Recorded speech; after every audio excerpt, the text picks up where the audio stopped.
الحمد للہ رب العالمین والعاقبۃ للمتقین والصلاة والسلام علی سید الانبیاء واشرف المرسلین وعلی آلہ واصحابہ واولیاء امتہ وشہداء ملتہ اجمعین اما بعد فاعوذ باللہ من الشیطان الرجیم بسم اللہ الرحمن الرحیم یا ایہا الذین آمنوا اطیعوا اللہ واطیعوا الرسول صدق اللہ العظیم۔ ناظرین کرام، الحمدللہ صحیح بخاری شریف کا سلسلے وار درس جاری و ساری ہے۔ نماز کے مختلف مسائل کا ذکر چل رہا تھا جامعہ انواریہ کے زیر اہتمام۔ الحمدللہ اس کام کا سلسلہ جاری و ساری ہے۔ حدیث نمبر 760، آج کی نشست کا آغاز حدیث نمبر 760 سے شروع ہو رہا ہے۔ حدثنا عمر بن حفص قال حدثنا ابي قال حدثنا الاعمش قال حدثني عمارة عن ابي معمر قال سألنا خبابا اكان النبي صلى الله عليه وسلم يقرأ في الظهر والعصر قال نعم قلنا بأي شيء كنتم تعرفون قال باضطراب لحيته۔ حضرت ابو معمر سے روایت ہے، ابو معمر نے کہا ہم نے حضرت خباب رضی اللہ تعالیٰ عنہ سے پوچھا کیا اللہ کے رسول علیہ السلام ظہر اور عصر کی نماز میں قراءت فرماتے تھے، یعنی ظہر اور عصر کی نماز میں نماز کے دوران قرآن پڑھتے تھے یا نہیں؟ قال، صحابی نے کہا، حضرت خباب رضی اللہ تعالیٰ عنہ نے فرمایا ہاں۔ قلنا، تو ہم نے کہا، تابعین پوچھ رہے ہیں صحابی سے، بِأَيِّ شَيْءٍ كُنتُمْ تَعْرِفُونَ، تم کیسے پہچانتے تھے کہ نبی پاک علیہ السلام تلاوت فرما رہے ہیں؟ یعنی ظہر اور عصر کی نماز میں کیونکہ قراءت سری ہوتی، آہستہ یعنی بلند آواز سے قراءت نہیں ہوتی، تو تم کس طرح پہچانتے تھے؟ قال باضطراب لحیتہ، حضرت خباب فرماتے ہیں کہ نبی پاک علیہ السلام کی ریش مبارک یعنی داڑھی مبارکہ کے حرکت یعنی ہلنے کو دیکھ کر ہم پہچانتے تھے کہ حضور علیہ السلام تلاوت فرما رہے ہیں۔ تو اس حدیث سے امام بخاری رحمۃ اللہ علیہ بتانا چاہتے ہیں کہ ظہر اور عصر کی نماز میں بھی قرآن کی تلاوت کی جاتی ہے سری نمازوں میں، یعنی سری کے معنی، سر کے معنی آتے ہیں راز، راز یعنی دوسرے کو معلوم نہ ہو۔ تو ظہر اور عصر کی نماز میں امام صاحب کیا پڑھ رہے ہیں، کون سا سورہ پڑھ رہے ہیں، دوسروں کو معلوم نہیں ہوتا، تو یہ قرات سری ہے۔ البتہ مغرب، عشاء اور فجر اس میں جہری ہے، بلند آواز سے قرآن پاک کی تلاوت ہوتی ہے۔ باب القراءۃ فی العصر، عصر میں، عصر کی نماز میں قرآن کی تلاوت کا بیان۔ حدیث نمبر 741، حدثنا محمد بن یوسف قال حدثنا سفیان عن الاعمش عن عمارة بن عمیر عن ابی معمر قال قلت لخباب بن الارت اکان النبی صلی اللہ علیہ وسلم یقرأ فی الظہر والعصر قال نعم قال قلت بأي شيء كنتم تعلمون قراءته قال باضطراب لحيته۔ حضرت ابو معمر سے روایت ہے، قال، ابو معمر نے کہا، قلت لخباب بن الارت، میں نے خباب بن ارت، یہ صحابی ہے، میں نے حضرت خباب سے پوچھا کیا اللہ کے رسول علیہ السلام ظہر اور عصر کی نماز میں قرآن پاک پڑھتے تھے؟ قال، تو آپ نے فرمایا ہاں۔ قال قلت، تو میں نے پوچھا، بأي شيء كنتم تعلمون قراءته، کہ تم حضور کی قراءت کو کس طرح پہچانتے تھے کہ حضور قرآن پڑھ رہے ہیں یا نہیں، کیونکہ دل میں پڑھتے تھے نا نماز، ظہر اور عصر کی نماز۔ تو انہوں نے کہا باضطراب لحیتہ، حضور علیہ السلام کی ریش مبارک، داڑھی مبارکہ کی حرکت کو دیکھ کر ہم پہچانتے تھے کہ حضور قرآن پڑھ رہے ہیں۔ حدیث نمبر 762، حدثنا المکی بن ابراہیم عن ہشام عن یحیی بن ابی کثیر عن عبد اللہ بن ابی قتادہ عن ابیہ قال كان النبی صلی اللہ علیہ وسلم یقرأ فی الرکعتین من الظہر والعصر بفاتحة الکتاب وسورة ویسمعنا الآیة احیانا۔ حضرت عبداللہ بن ابی قتادہ سے روایت ہے، وہ اپنے والد حضرت ابو قتادہ سے روایت کرتے ہیں، قال، حضرت ابو قتادہ نے کہا نبی پاک علیہ السلام ظہر اور عصر کی 2 رکعتوں میں سورہ فاتحہ کوئی اور سورہ تلاوت فرماتے تھے، یعنی ابتدائی 2 رکعتوں میں قرآن پڑھنا ہے۔ ظہر اور عصر میں ابتدائی 2 رکعتوں میں سورہ فاتحہ بھی پڑھیں گے، اس کے ساتھ کوئی اور سورہ پڑھے چھوٹا یا چند 3 آیتیں پڑھے. وَيُسْمِعُنَا الْآيَةَ، اور کبھی کبھی آپ آیت ہمیں سناتے تھے، یعنی کبھی حضور کی تلاوت کی آواز بھی آئی تھی. یعنی تعلیم امت کے لیے یہ، تاکہ صحابہ کو یہ معلوم ہو کہ حضور علیہ الصلوۃ والسلام تلاوت فرما رہے ہیں. باب القراءۃ فی المغرب، مغرب میں قرآن مجید پڑھنے کا بیان، مغرب کی نماز میں. باب نمبر 98 حدیث نمبر 763.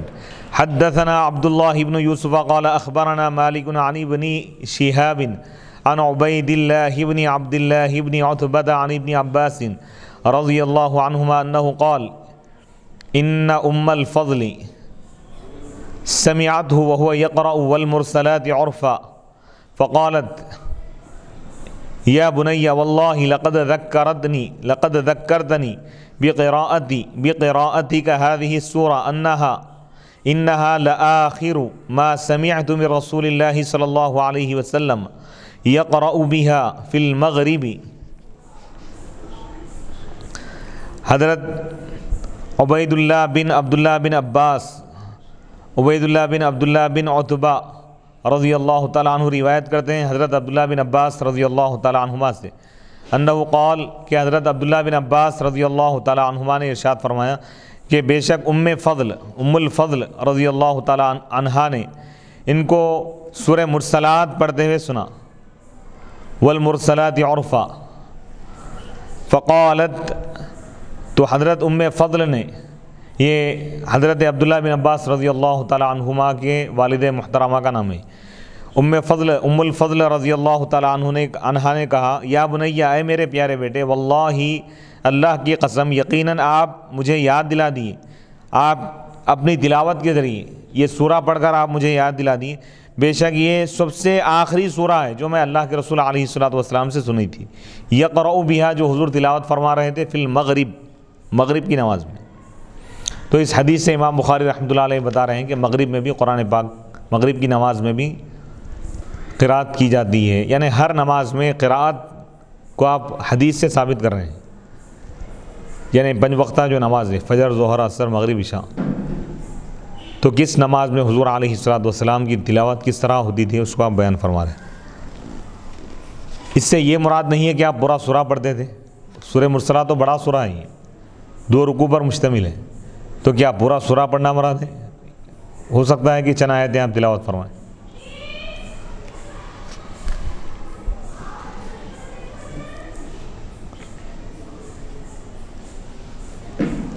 نبی صلی اللہ علیہ وسلم کی پڑھی ہوئی آخری نماز کا مصداق. اب اس کی تشریح کی جا رہی ہے. اس کی تشریح کیا ہے؟ امام ابو عیسیٰ محمد بن عیسیٰ رحمۃ اللہ علیہ اپنی سند کے ساتھ روایت کرتے ہیں کہ حضرت ام الفضل بیان کرتی ہیں کہ اللہ کے رسول علیہ الصلوۃ والسلام ہمارے پاس تشریف لائے. اس وقت آپ نے اپنے مرض کی وجہ سے اپنے سر پر آپ پٹی باندھے ہوئے تھے.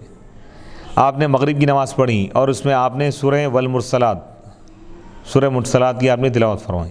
اس کے بعد آپ نے کوئی نماز نہیں پڑھی حتیٰ کہ آپ اللہ عز و جل سے واصل ہو گئے. یعنی حضور علیہ الصلوۃ والسلام جو آخری نماز جو پڑھا ہے، مغرب کی نماز پڑھا ہے، اس کے بعد آپ کا وصال ہو گیا.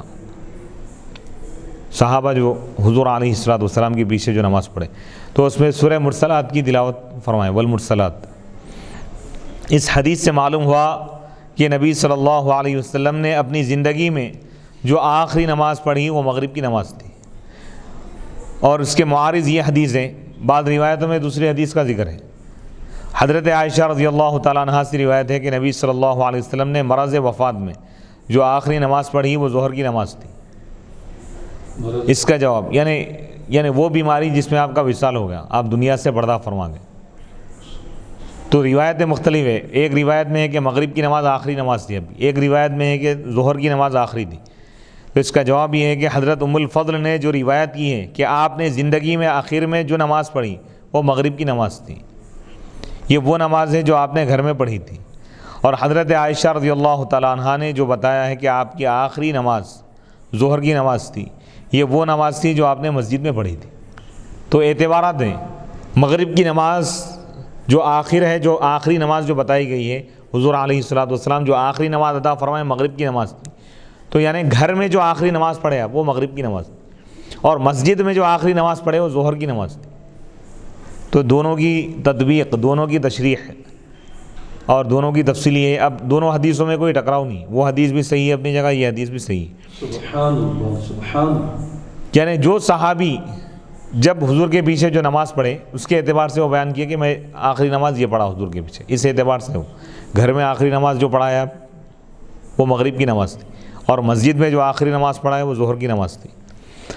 حدیث نمبر 764، حدثنا ابو عاصم عن ابن جریج عن ابی ملیکۃ عن عروۃ بن الزبیر عن مروان بن الحکم قال لی زید بن ثابت ما لک تقرأ فی المغرب بقصار المفصل وقد سمعت النبی صلی اللہ علیہ وسلم یقرأ بطول الطولین۔ حضرت عروہ بن زبیر رضی اللہ تعالیٰ عنہ سے روایت ہے، وہ مروان بن حکم سے روایت کرتے ہیں، قال انہوں نے کہا مجھ سے زید بن ثابت نے کہا تمہیں کیا ہو گیا کہ تم مغرب میں قصار مفصل پڑھتے ہو؟ وقد سمعت النبی، جبکہ میں نبی پاک علیہ الصلوۃ والسلام کو بڑی بڑی صورتیں پڑھتے ہوئے سنا مغرب کی نماز میں۔ قصار مفصل یعنی چھوٹی چھوٹی جو صورتیں، قصار مفصل کی تفصیل میں علماء فرماتے ہیں کہ اخیر کی جو صورتیں، یعنی سورہ قدر سے لے کر، بعض علماء کہتے ہیں کہ سورہ بینہ سے لے کر آخری سورہ تک، سورہ ناس تک جو صورتیں ہیں اس کو قصار مفصل کہتے ہیں، چھوٹی چھوٹی صورتیں۔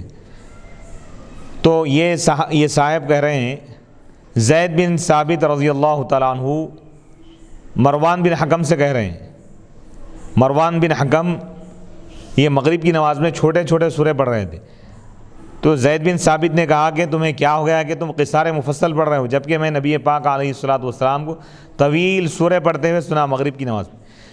تو دونوں روایتیں صحیح ہیں۔ طویل سوروں سے مراد طویل سورہ مکمل آپ تلاوت نہیں فرماتے تھے، اس کی چند آیتیں پڑھتے تھے، اور قصار مفصل سے مراد یہ ہے کہ چھوٹے سورے مکمل پڑھتے تھے، کوئی بھی ایک چھوٹا سورہ مکمل تلاوت فرماتے تھے۔ دونوں حدیثیں اپنی جگہ، دونوں چیزیں اپنی جگہ صحیح ہیں۔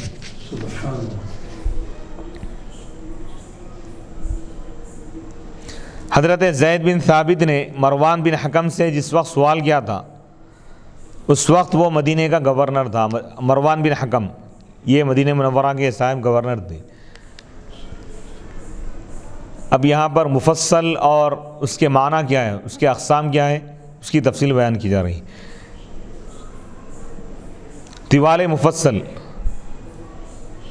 یعنی سنت کی جو ترتیب ہے، حضور علیہ الصلوۃ والسلام 5 وقتہ نمازوں میں جو آپ قرآن مجید کی جو آیتیں آپ تلاوت فرماتے ہیں، جو سورہ آپ تلاوت فرماتے ہیں، تو حضور علیہ الصلوۃ والسلام یعنی مسلسل اور اکثر جو سورہ آپ تلاوت فرماتے ہیں اس کی ترتیب فقہاء کرام اور محدثین نے بیان کیے۔ 3 طریقے ہیں، طوال مفصل اور اوساط مفصل اور قصار مفصل۔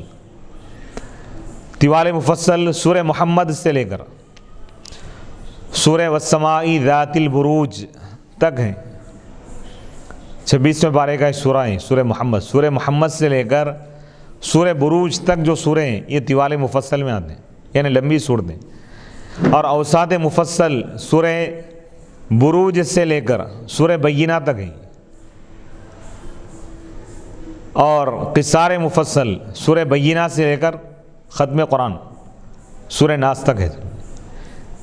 اوصاف مفصل یعنی اوساط یعنی درمیانی، درمیانی۔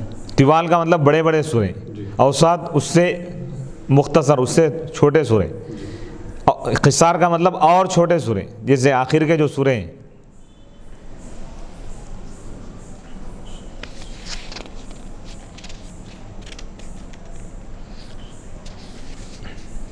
المفصل کے معنی ہیں ایک آیت کا دوسری آیت سے فصل۔ طوال مفصل کے معنی ہیں جس صورت میں بڑی بڑی آیت ہو۔ طوال مفصل کا مطلب وہ سورہ جس میں آیتیں بڑی بڑی ہوں، اور قصار مفصل کے معنی ہے جس سورہ میں چھوٹی چھوٹی آیتیں ہوں. تو یعنی شرعی اعتبار سے، فقہی اعتبار سے کسی بھی نماز میں کوئی بھی سورہ پڑھ سکتے ہیں، پورے قرآن میں سے کہیں بھی پڑھ سکتے ہیں، یہ جائز ہے، اس میں کوئی اختلاف نہیں.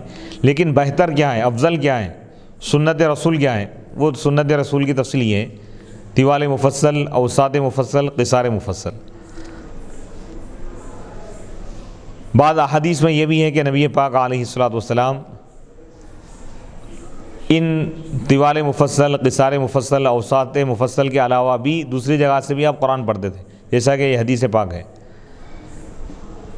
مغرب کے کم وقت میں نبی پاک علیہ الصلوۃ والسلام کا سورۃ الاعراف کی تلاوت کرنا. سورہ اعراف یہ تو بڑا سورہ ہے. بعض احادیث میں ہے کہ نبی صلی اللہ علیہ وسلم مغرب کی نماز میں سورۃ الاعراف پڑھتے تھے. تو اس سے مراد یہ نہیں ہے کہ پورا سورہ پڑھتے تھے، اب اس کی چند آیتیں پڑھتے تھے. حضرت عائشہ رضی اللہ تعالیٰ عنہ بیان کرتی ہے کہ رسول اللہ صلی اللہ علیہ وسلم نے مغرب کی نماز میں سورۃ الاعراف پڑھی اور اس کو 2 رکعتوں میں تقسیم کیا.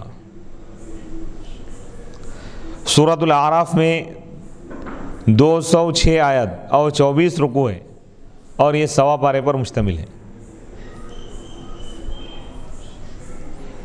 اب اس حدیث پر یہ اعتراض ہو سکتا ہے بھی، اس واقعے پر، کہ اگر ترتیل کے ساتھ مغرب کی نماز میں سورۃ الاعراف کی تلاوت کی جائے، اگر پورا سورہ پڑھا جائے تو ترتیل یعنی پوری تجوید کے ساتھ اس کا حق ادا کرتے ہوئے اگر پڑھیں تو یہ ایک امکان ہے، خدشہ ہے، خطرہ ہے کہ مغرب کا وقت نکل جائے گا، مغرب کا وقت کم ہوتا ہے. تو اس کا جواب یہ ہے کہ اللہ کے رسول علیہ الصلوۃ والسلام ہماری طرح نماز نہیں پڑھتے تھے، بلکہ آپ کا معاملہ یہ تھا کہ آپ زیادہ آیات پڑھتے تھے اور آپ کی نماز پھر بھی خفیف ہوتی تھی. یعنی زیادہ آیتیں آپ پڑھتے تھے، تجوید کے ساتھ اس کا حق ادا کرتے، لیکن اس طرح پڑھتے تھے کہ پیچھے پڑھنے والوں پر کوئی بوجھ محسوس نہیں ہوتا تھا، مقتدیوں. سبحان اللہ، سبحان اللہ. یعنی جیسا عام طور پر مسجدوں میں ہے، ایک لہن میں حفاظ کرام یا ائمہ تلاوت کرتے، ویسا نہیں. حضور علیہ الصلوۃ والسلام ایک ہی انداز میں آپ قرآن پاک کی تلاوت فرماتے تھے. طویل بھی اگر پڑھائے تو پڑھنے والے کو طویل محسوس نہیں ہوتی تھی نماز. تو کیا یہ آپ کی خصوصیات میں سے ہے حضور صلی اللہ علیہ وآلہ وسلم کی؟ کیونکہ عام طور پہ اگر امام طویل لمبے اگر سورے جو ہیں نماز میں تلاوت کرتے ہیں یا پڑھاتے ہیں تو پیچھے مقتدی جو ہے تھوڑا سا بار محسوس کرتے ہیں اور ایک سوئی باقی نہیں رہتی نماز میں. تو جب پیارے نبی صلی اللہ علیہ وآلہ وسلم طویل سورے آپ تلاوت کر رہے ہیں لیکن کسی پر بار نہیں گزر رہا ہے، تو کیا یہ پیارے حبیب صلی اللہ علیہ وآلہ وسلم کی خصوصیات میں سے سمجھا جائے یا پھر معجزات میں سے سمجھا جائے؟ نبی پاک علیہ الصلوۃ والسلام اکثر تو آپ کا یہ معمول رہا کہ فرد نمازیں آپ اس کے تمام حقوق ادا کرتے ہوئے، ہر رکن اچھی طرح ادا کرتے ہوئے، قرآن پاک کی اچھی طرح تلاوت فرماتے ہوئے اس طرح ادا کرتے کہ پیچھے جو آپ کی نماز ادا کرتے ان کے لیے کوئی تکلیف نہیں ہوتی تھی. یعنی نماز دیکھنے میں مختصر معلوم ہوتی لیکن اس میں قرآن کی تلاوت بھی اچھی طرح ہوتی اور ہر رکن اچھی طرح ادا کرتے. تو کبھی بسا اوقات آپ زیادہ بھی تلاوت فرماتے امت کو تعلیم دینے کے لیے، اگر نماز طویل بھی اگر ہو جائے کوئی حرج کی بات نہیں. تو الگ الگ موقع کے واقعات ہیں، جیسا مجمع رہا اس کے حساب سے نبی پاک علیہ الصلوۃ والسلام نماز ادا فرماتے. اگر مجمع میں کمزور لوگ ہیں، بیمار ہیں، خواتین ہیں، چھوٹے بچے ہیں تو آپ مختصر نماز پڑھاتے. اگر مجمع میں لوگ صحت مند ہیں، کوئی تکلیف اور پریشانی والے نہیں ہیں، بیماری والے نہیں ہیں، تو آپ ان کو مسائل سے واقف کروانے کے لیے کبھی طویل نماز بھی آپ ادا فرماتے. لیکن اکثر آپ کا معمول یہ رہا کہ آپ نماز مختصر پڑھاتے ہیں، فرض نماز جو اجتماعی جو عبادتیں ہیں. ہاں البتہ نفل نمازیں آپ اتنی طویل پڑھتے تنہا کہ 4 گھنٹے تک آپ نمازیں ادا فرماتے، حتیٰ کہ آپ کے قدم مبارک پیروں پر سوجن آیا تھی. تو 2 طریقے بھی آپ بتا دیے کہ فرض نماز کیسی ہو اور نفل کیسی. تو فرض نماز میں اختصار ہو اور نفل میں تنہا اگر پڑھ رہے ہیں تو اس کو جتنا چاہے طویل نماز پڑھیں. حضرت جابر بن عبداللہ رضی اللہ تعالیٰ عنہما بیان کرتے ہیں کہ میں نے اللہ کے رسول علیہ الصلوۃ والسلام کے بعد کسی کی اقتداء میں اتنی خفیف نماز نہیں پڑھی جو تمام ہو، یعنی مختصر بھی ہو لیکن کامل بھی ہو، سبحان اللہ، مختصر بھی ہو لیکن جامع ہو۔ یہ حضور علیہ الصلوۃ والسلام کی خصوصیت، کیونکہ لوگ جب طوالت پہ آتے ہیں تو اختصار ان سے چھوٹ جاتا ہے، اختصار پہ آتے ہیں تو اس کا حق ادا نہیں ہوتا۔ تو یہ حضور کی خصوصیت تھی کہ مختصر بھی ہے لیکن عام لوگوں کے مختصر کی طرح نہیں، کامل ہوتی تھی نماز، سبحان، کوئی پہلو اس کا یعنی چھوٹا ہوا نہیں رہتا، ہر پہلو کو آپ اچھی طرح ادا کرتے، ہر رکن کو اچھی طرح ادا کرتے، ہر چیز کو ہر زاویے سے نماز کا مکمل طور پر ادا فرماتے۔ علامہ عینی رحمۃ اللہ علیہ فرماتے ہیں کہ اللہ کے رسول علیہ الصلوۃ والسلام 60 سے لے کر 100 آیات تک، 100 آیتوں تک بھی آپ تلاوت فرماتے تھے۔ مطلب ایسا نہیں جیسا کہ عام قراء اور حفاظ اور ائمہ لحن کے ساتھ پڑھ رہے ہیں، ایسا نہیں، ایک اعتدال کے ساتھ معتدل انداز میں آپ تلاوت فرماتے۔ 60 سے 100 آیتیں بھی پڑھیں تو سننے والوں پر کوئی بار، کوئی بوجھ محسوس نہیں ہوتا ان کے لیے۔ مفتی صاحب، یہ لحن کی بات آئی تو ذہن میں ایک سوال میرے آ رہا ہے کہ دیگر احادیث مبارکہ میں پیارے نبی صلی اللہ علیہ وآلہ وسلم ارشاد فرماتے ہیں کہ تم اپنی آواز سے قرآن کو زینت دو، یعنی قرآن مجید کو اچھے انداز میں، اچھی آواز میں، اچھے لحن میں اس کی تلاوت کی جائے۔ تو اب یہ قراء کرام جب اچھے لحن میں پڑھ رہے ہیں تو پھر اب یہ جو لحن جو قراء کرام جو اختیار کیے ہیں، جو نمازوں میں پڑھتے ہیں، تو کیا یہ لحن پیارے نبی صلی اللہ علیہ وآلہ وسلم کا سکھایا ہوا ہے، یا صحابہ یا تابعین یا پھر اسلف، یا پھر یہ نیا لحن اپنی طرف سے مدون کر لیے ہیں، نکال لیے ہیں؟ یہ احادیث کو دیکھنے سے معلوم ہو رہا ہے کہ آج کل جو ہمارے پاس ہندوستان میں جو عرف بن گیا ہے، جو رواج پڑ گیا ہے کہ آوازوں کو کھینچ کھینچ کر اٹھا کر جو پڑھ رہے ہیں لحن کے ساتھ، زیادہ آیتیں کم پڑھ رہے ہیں لیکن وقت زیادہ اس میں جا رہا ہے، تو حضور علیہ الصلوۃ والسلام کا طریقہ ایسا نہیں تھا۔ ہاں، اگر کوئی نفل نماز پڑھ رہا ہے تو اس میں لحنوں کے ساتھ پڑھے اور حسن قرات کے ساتھ پڑھے۔ نماز میں جو پڑھنا ہے معتدل انداز میں، یعنی ایک دم، یعنی جیسے قرات کے مقابلے ہوتے ہیں اس میں اپنی قرات کو منوانے کے لیے جس طرح تلاوت کی جاتی ہے وہ انداز اختیار نہ کریں، بلکہ میانہ روی ہو، درمیانی انداز ہو۔ زیادہ بھی اگر تلاوت کریں تو سننے والے پر بار محسوس نہ ہو۔ حضور اس سے معلوم یہ ہو رہا ہے کہ معتدل انداز ہونا چاہیے۔ اب یہ جو اپنی خیرات کو منوانے کے لیے جو خیرات کی جا رہی ہے تو شرعاً یہ کیسا ہے؟ قراء کرام جو اپنی خیرات کو منواتے ہیں کہ میری خیرات سب سے بہتر ہے، پھر یہ خیرات کے جو مقابلے ہو رہے ہیں تو اس کا کیا شرعی حکم ہے؟ نماز میں، فرض نمازوں میں اس طرح نہ کریں۔ فرض نماز میں سب کا خیال کرتے ہوئے کثرت سے تلاوت، زیادہ آیتیں کم وقت میں پڑھنے کی کوشش کریں تجوید کے ساتھ، جیسا کہ حضور کا طریقہ احادیث سے معلوم ہو رہا ہے۔ ہاں، البتہ قرات کے مقابلے وغیرہ، آپ نماز میں تو قرات کے مقابلے نہیں ہوتے، نماز سے باہر آپ لحن کے ساتھ پڑھ سکتے ہیں، یعنی لوگوں کو ترغیب دینے کے لیے یہ مقابلے منعقد کیے جا سکتے ہیں، شریعت میں مستحسن ہے۔ علامہ عینی فرماتے ہیں کہ اللہ کے رسول علیہ الصلوۃ والسلام 60 سے لے کر 100 آیتوں تک تلاوت فرماتے تھے اور وہ نماز نہایت خفیف ہوتی تھی۔ اس بات کی تائید اس حدیث سے ہوتی ہے۔ حضرت ابو ہریرہ رضی اللہ تعالیٰ عنہ بیان کرتے ہیں کہ اللہ کے رسول علیہ الصلوۃ والسلام نے فرمایا، حضرت داؤد علیہ السلام پر قرات کو بہت آسان کر دیا گیا تھا، وہ اپنی سواری پر زین بچھانے کا حکم دیتے اور زین بچھانے سے پہلے قرات ختم کر لیتے، اور جب حضرت داؤد علیہ السلام پر قرات اتنی خفیف کر دی گئی تھی تو ہمارے نبی صلی اللہ علیہ وسلم تو اس کے بہت زیادہ لائق ہے۔ خفیف کر دی گئی، یعنی زیادہ بھی اگر پڑھیں، پوری زبور وہ ختم کر رہے ہیں تھوڑی دیر میں، سواری تیار ہونے تک، گھوڑا ان کا تیار ہونے تک زبور ختم کر رہے ہیں، تو حضور علیہ الصلوۃ والسلام 100 آیتیں اگر ختم کریں تو اس میں کوئی تعجب کی بات نہیں۔ سبحان اللہ، سبحان اللہ۔ یہ بھی کہا گیا ہے کہ اللہ کے نبی صلی اللہ علیہ وسلم کے قرآن پڑھنے سے صحابہ کو اس قدر کیف اور سرور حاصل ہوتا تھا کہ ان کو وقت کا پتہ ہی نہیں چلتا تھا، اور ان کی یہ تمنا ہوتی تھی کہ کاش یوں ہی آپ سے قرآن سنتے سنتے ان کی عمریں تمام ہو جائیں۔ سبحان اللہ، یعنی سبحان اللہ، جن پر قرآن نازل ہوا ہے ڈائریکٹ انہی سے سن رہے ہیں تو اس کیفیت کا عالم کیا ہوں. بے شک. تو اس لیے سیرت النبی صلی اللہ علیہ وسلم اور حضور علیہ الصلوۃ والسلام کے جب واقعات کو ہم پڑھتے ہیں تو اس میں کئی ایسے واقعات ملتے ہیں کہ کئی کفار حضور کی خالی تلاوت سن کر ایمان لا لیں. قرآن کی جب آپ تلاوت فرماتے ہیں جو آیت ہوتی اس کے آثار لوگوں پر ظاہر ہوتے، یعنی اس آیت میں اگر اللہ کے عذاب کا اگر ذکر ہے تو مجمع کانپ جاتا.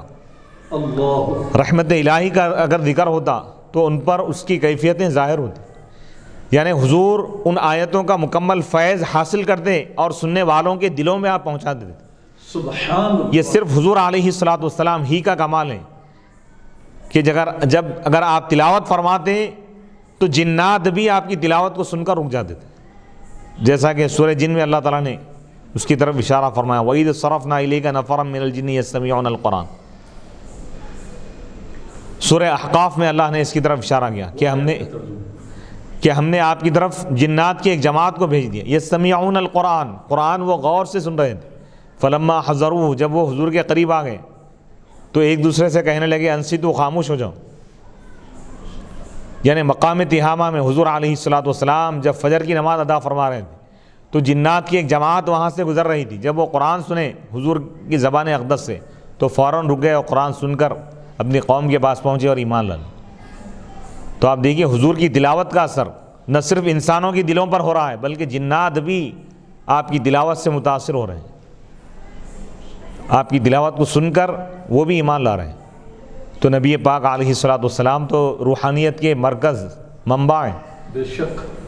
کہ قرآن کا حقیقی فیضان کائنات میں اگر کوئی پائے تو ذات مصطفیٰ ہے. اور قرآن کا فیضان نبی کے بعد جس کو بھی ملا ہے تو وہ نبی کی ذات سے ملا. سبحان اللہ. تو نبی کی تلاوت میں بھی وہ اثر تھا. وہ کیفیت تھی کہ آپ 100 آیتیں بھی اگر تلاوت فرماتے تو صحابہ کو محسوس تک نہیں ہوتا تھا. یعنی وہ تلاوت کے لطف اور کیف میں اور سرور میں اس قدر منہمک ہو جاتے کہ انہیں وقت کا اندازہ نہیں ہوتا. باب الجہری فی المغربی، مغرب کی نماز میں بلند آواز سے قرآن پڑھنے کا بیان ہے. حدیث نمبر 765. حدثنا عبداللہ بن یوسف قال اخبرنا مالک عن ابن شہاب عن محمد بن جبیر بن مطعم عن ابیہ قال سمعت رسول اللہ صلی اللہ علیہ وسلم قرأ فی المغرب بالطور. محمد بن جبیر بن مطعم سے روایت ہے، وہ اپنے والد یعنی جبیر بن مطعم سے روایت کرتے ہیں. قال، انہوں نے کہا میں اللہ کے رسول علیہ الصلوۃ والسلام کو مغرب کی نماز میں سورہ طور پڑھتے ہوئے دیکھا، سنا. والطور وکتاب مستور. باب الجہری فی العشاء. تو اس حدیث سے امام بخاری رحمۃ اللہ علیہ لا رہے ہیں، یہ واضح کر رہے ہیں کہ صحابی سن کب سکتے ہیں جبکہ بلند آواز سے پڑھیں. اگر حضور دل میں اگر پڑھ رہے ہیں تو کون سا سورہ پڑھ رہے ہیں معلوم نہیں ہوگا. تو لہذا امام بخاری رحمۃ اللہ علیہ اس حدیث سے استدلال کر رہے ہیں کہ مغرب کی نماز میں بالجہر پڑھنا ہے، بلند آواز سے پڑھنا ہے. باب الجہری فی العشاء، عشاء کی نماز میں بلند آواز سے قرآن پڑھنے کا بیان. حدیث نمبر 766. حدثنا ابو النعمان قال حدثنا معتمر عن ابیہ عن بکر عن ابی رافع قال صلیت مع ابی ہریرۃ العتمہ فقرأ اذا السماء انشقت فسجد فقلت له قال سجدت خلف ابی القاسم صلی اللہ علیہ وسلم فلا ازال اسجد بها حتى القاہ. حضرت ابو رافع سے روایت ہے، قال، انہوں نے کہا میں حضرت ابو ہریرہ رضی اللہ تعالیٰ عنہ کے ساتھ عشاء کی نماز پڑھا. عشاء کی نماز میں انہوں نے اذا السماء انشقت سورہ انشقاق کی تلاوت کی، فسجدہ اور سجدہ کیے. اس سورے میں سجدہ ہے. فقلت له، سجدے تلاوت کیے. تو میں نے ان سے کہا کہ آپ سجدہ کیوں کیے؟ تو انہوں نے کہا کہ سجدت خلف ابی القاسم، میں حضرت ابو القاسم حضور علیہ الصلوۃ والسلام کی کنیت ہے. قاسم حضور علیہ الصلوۃ والسلام کے شہزادے کا نام ہے، بڑے بیٹے کا نام ہے. تو قاسم کے والد یعنی حضور پاک علیہ الصلوۃ والسلام کے پیچھے میں سجدہ کیا. فلا ازال، تو میں ہمیشہ یہ سجدہ کرتا ہوں، جب بھی یہ سورہ پڑھتا ہوں تو سجدے تلاوت کرتا ہوں، ہمیشہ سجدہ کرتا رہوں گا. حتی القاہ، یہاں تک کہ میں حضور علیہ الصلوۃ والسلام سے ملاقات کروں. یعنی جب تک میں یہ سورہ پڑھتا رہوں گا ہمیشہ اس کا سجدہ کرتا رہوں گا.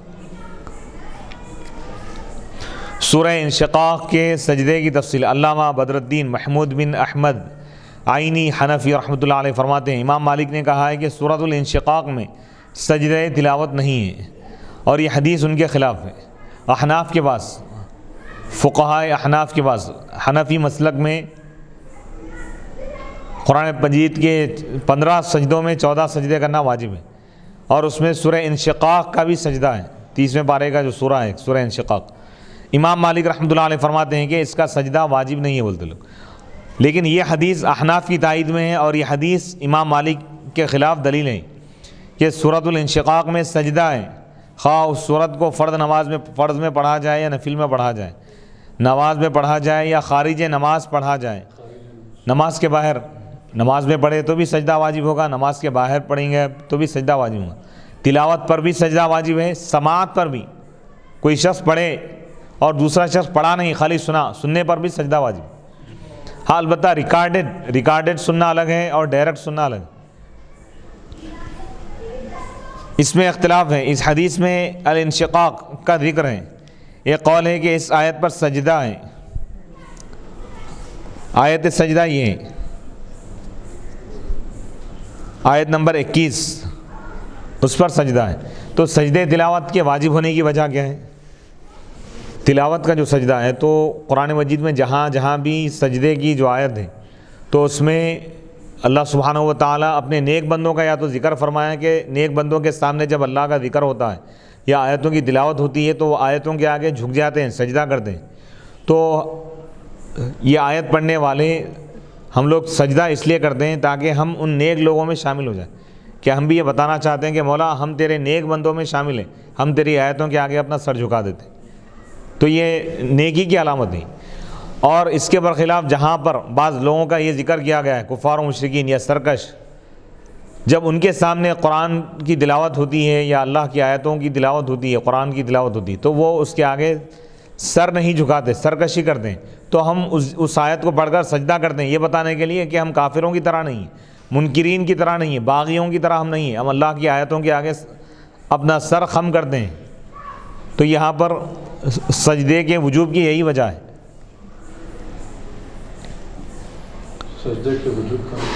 سجدے کے واجب ہونے کی وجہ، سجدے تلاوت۔ ہاں سجدے تلاوت فوراً آپ پر واجب نہیں ہے، آج سجدے کی آیت پڑھے آپ 10 دن کے بعد بھی سجدہ کر سکتے، فوراً واجب نہیں ہے۔ اگر فوراً کر لیے ٹھیک ہے، اگر فوراً نہیں کر سکتے، اگر ایسے مقام پر ہیں آپ، ایسی اگر صورت ہے کہ آپ فوراً سجدہ نہیں کر سکتے تو بعد میں بھی آپ سجدہ کریں، لیکن یہ سجدے کے لیے باوضو ہونا شرط ہے۔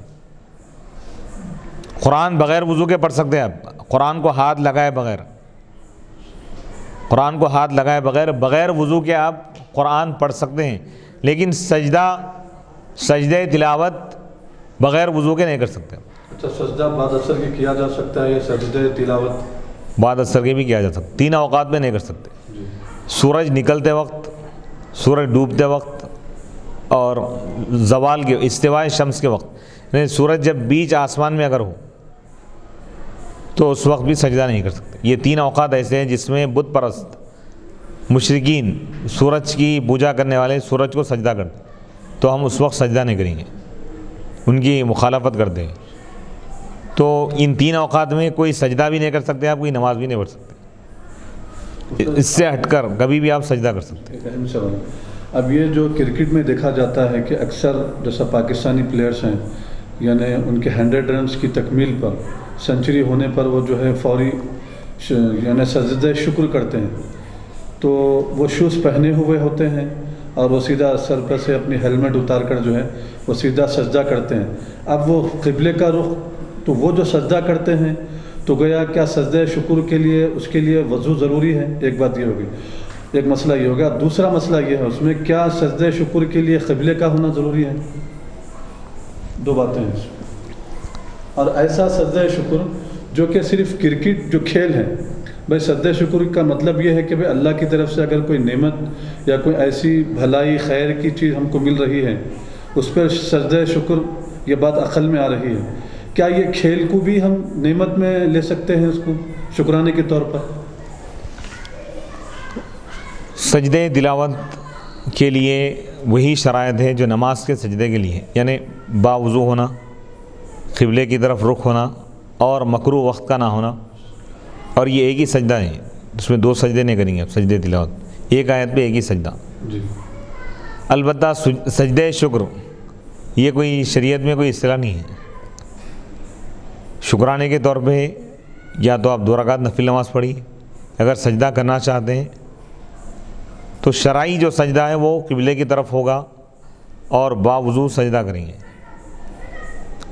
ہاں اس میں بھی 2 صورتیں علماء کرام فرماتے ہیں، اگر کوئی شخص سجدہ واجب کر لیا اپنے اوپر، یعنی اگر کوئی یہ کہے کہ میرا اگر فلاں کام بن جائے تو میں سجدہ شکر کروں گا، شکرانے کے طور پہ اللہ کے بارگاہ میں سجدہ کروں گا، تو اس کے لیے وہی شرائط ہے جو سجدے کے شرائط ہے، یعنی باوضو ہونا، قبلے کی طرف رخ کرنا اور تسبیح پڑھنا۔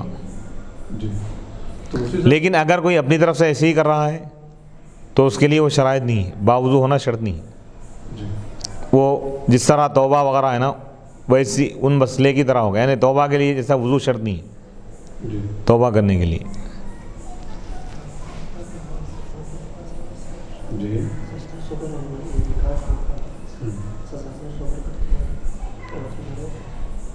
نکاح کے وقت جو سجدہ شکر کرتے ہیں تو وہ واجب ہے یا کیا ہے؟ 2 رکعت نمازی پڑھتے نکاح کے بعد شکرانے کے طور پہ کر سکتے کوئی بھی چیز، مطلب وہ شریعت میں واجب نہیں ہے بھائی، اپنے طریقے سے اپنے طور پہ اگر اپنی خوشی سے کرنا چاہتے ہیں تو کر سکتے، وہی شرائط ہے اس کے لیے۔ اگر نفل نماز پڑھ رہے ہیں تو باوضو ہونا، قبلے کی طرف رخ ہونا، یہ تمام شرائط ہیں۔ اصطلاح شرع میں جو ایک بات یہ ہے مفتی صاحب کہ یعنی کسی گناہ کے کام میں، مثال کے طور پہ اگر کوئی شخص حرام کام کر رہا ہے تو وہ حرام کام کرتے وقت اگر کوئی بسم اللہ کہہ کر کرتا ہے تو پھر سیدھا جو ہے وہ اسلام سے خارج ہو جاتا ہے۔ تو اب یہ جو کھیل کی جو کیٹیگری ہے، جیسا کرکٹ ہے، ہاکی، لفظ ہے کوئی بھی کھیل، تو یہ جو کھیل کے اقسام ہیں، یہ کھیل کی کیٹیگری ہے، آیا یہ حرام میں آئیں گے یا مکروہ تحریمی میں آئیں گے یا مکروہ تنزیہی میں آئیں گے یا مستحب میں آئیں گے یا مباح میں آئیں گے؟ یہ کس کیٹیگری میں آئیں گے؟ اگر یہ حرام کے قریب آ رہے ہیں تو پھر سجدہ شکر یعنی سنچری کی تکمیل پہ جو سجدہ شکر کیا جا رہا ہے تو پھر ہم اس کو کس زمرے میں لیں گے؟ تو کیا یہ کرنا، سجدہ شکر کرنا گناہ ہے، منع ہے، کیا ہے؟ شکر کا مطلب یہ ہے کہ کسی نعمت پر اللہ کی تعریف کی جائے، اللہ کے احسان اور اس کی مہربانی کو بندہ مانے اور یہ تصور کرے کہ میری محنت کا اس میں کوئی عمل دخل نہیں ہے، یہ صرف اور صرف اللہ کی مہربانی سے مجھے یہ نعمت ملی، یعنی نعمت عطا کرنے والے کے مقام اور مرتبے کو مانتے ہوئے اس کے احساس کو اگر وہ دل میں اگر پہچان لے تو یہی شکر ہے۔ شکر زبان سے بھی ادا کر سکتے ہیں آپ، شکر آپ دل سے بھی ادا کر سکتے ہیں، کوئی عبادت کر کے بھی آپ شکر ادا کر سکتے ہیں۔ شکر کے لیے کوئی خاص کام شریعت میں بتایا نہیں گیا، کوئی بھی نیک کام یا زبان سے بھی اگر الحمدللہ کہے تو اللہ کا شکر ادا جائے، اور اچھائی پر کہنا ہی، کوئی بری چیز کوئی گناہ کر کے آپ یہ تو اللہ کی ذات میں گستاخی کرنے کے برابر ہے۔ اللہ اکبر۔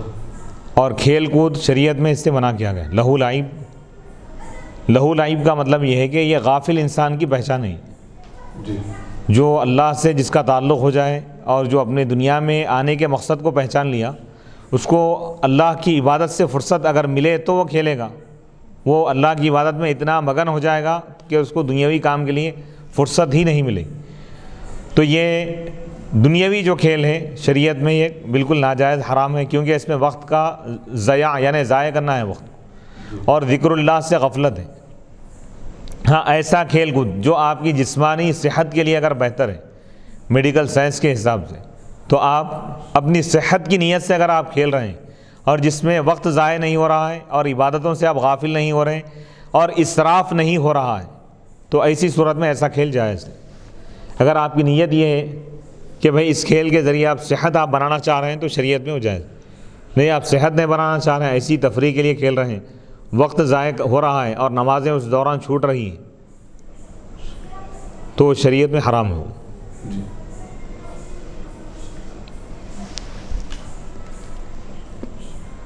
جی جیسے شریعت میں جو چیزیں ہیں جیسا کہ تیر اندازی وغیرہ ہیں یا تیراکی ہیں، پانی میں تیرنے کا جو فن ہے، یہ جو سیکھ رہے ہیں ہم تو مستحسن ہے، ورزش کرنا ہے، یا جہاد کی نیت سے ورزش کریں ہم، جم وغیرہ کر رہے ہیں ہم، اس نیت سے کہ آپ صحت مند بنیں اور اللہ کی عبادت کریں زیادہ سے زیادہ، مظلوموں کی مدد کرنے کے لیے آپ وہ کر رہے ہیں، لیکن کسی کو آپ نقصان پہنچانے کے لیے، کسی کو مٹانے کے لیے کر رہے ہیں تو یہ شریعت میں ناجائز، کسی کو بچانے کے لیے کر رہے ہیں تو آپ کا جم کو جانا بھی عبادت میں شمار ہے، جو آپ پیسے خرچ کر رہے ہیں، نہیں آپ فخر و مباحت کے لیے آپ پہلوان بننا چاہ رہے ہیں، اپنی فوٹو لے کے آپ فیس بک پہ یا ٹک ٹاک پہ ڈالنا چاہ رہے ہیں یا یہ چیزیں کرنا چاہ رہے ہیں تو شریعت میں حرام، فخر و مباحت نہ ہو، اللہ کی رضا جن چیزوں میں آپ کا یعنی مقصد ہے تو وہ چیزیں آپ کے لیے جائز ہیں،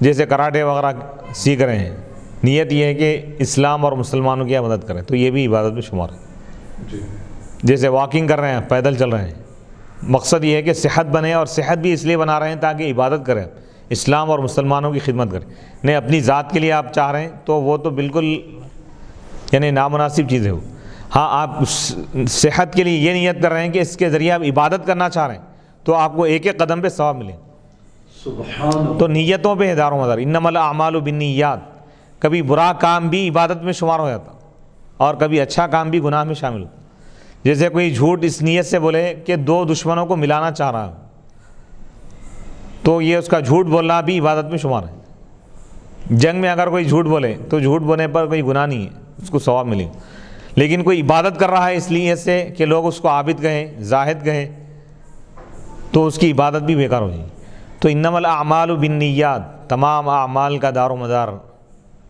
نیتوں پر ہے، تو ہر کام سے پہلے اچھی نیت کریں، حتیٰ کہ اگر ہم کھانا بھی کھا رہے ہیں تو اس سے پہلے یہ نیت کریں کہ ہم اپنی شہوت، اپنے خواہشات کے لیے نہیں بلکہ اللہ کی رضا کے لیے ہم کھا رہے ہیں، اس لیے کھا رہے ہیں تاکہ ہم طاقتور بنیں اور عبادت کثرت سے کر سکیں، تو یہ کھانا بھی آپ کی عبادت میں شمار ہوگا، اور خاص طور پر میں ایک مسئلہ یہ کہوں گا کہ رمضان کے موقع پر جو لوگ اعتکاف میں بیٹھتے ہیں، مسجد میں آتے ہی پہلے اعتکاف کی نیت کریں، حتیٰ کہ کوئی نماز کے لیے بھی آ رہا ہے تو اعتکاف کی نیت کرے، اعتکاف میں بیٹھنے کے لیے نہیں آ رہا ہوں، نماز پڑھنے کے لیے آ رہا ہے تو جتنی دیر آپ بیٹھیں گے مسجد میں، خالی بیٹھے ہیں تو بھی عبادت میں آپ کا بیٹھنا شمار ہوگا، تو ہر کام میں عبادت کی نیت کریں۔